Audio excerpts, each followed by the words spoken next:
बारा फरवाद हथरन ते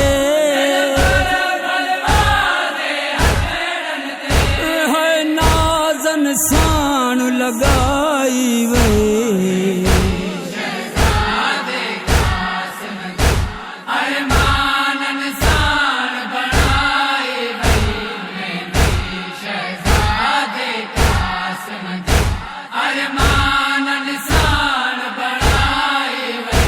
मजलूम हुसैन मन में पानिया जी बूंद बिकान हुई।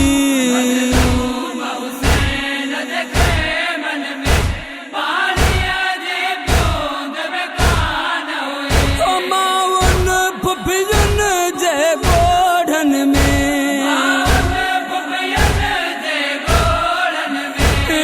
में दीपाक भिजाई वे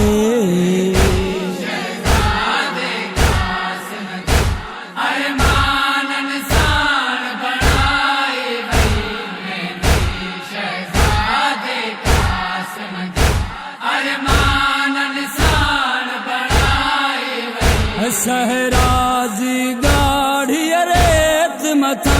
सड़कास मघोट जिसे जवदां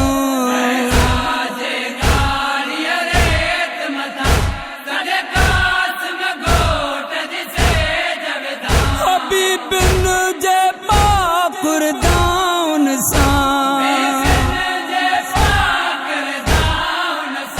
बन रे जी से जब छाई वे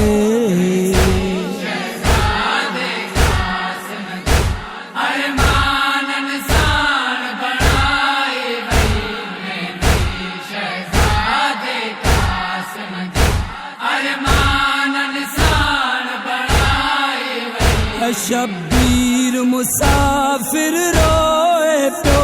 बन रे जी लाश के ढूंढे प्यो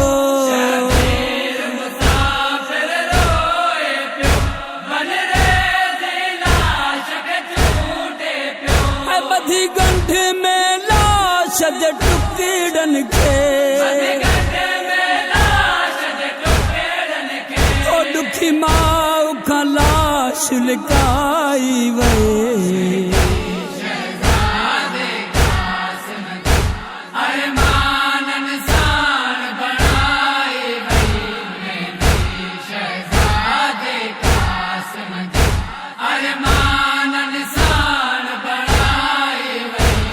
शाद हुसैन जजानिया जी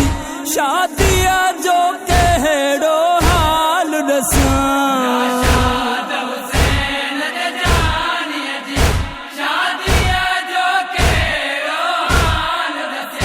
हर जानी प्यासो रोए प्यो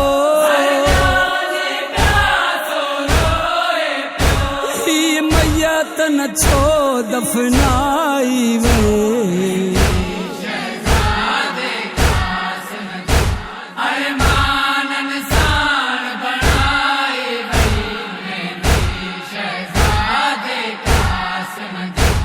अरमान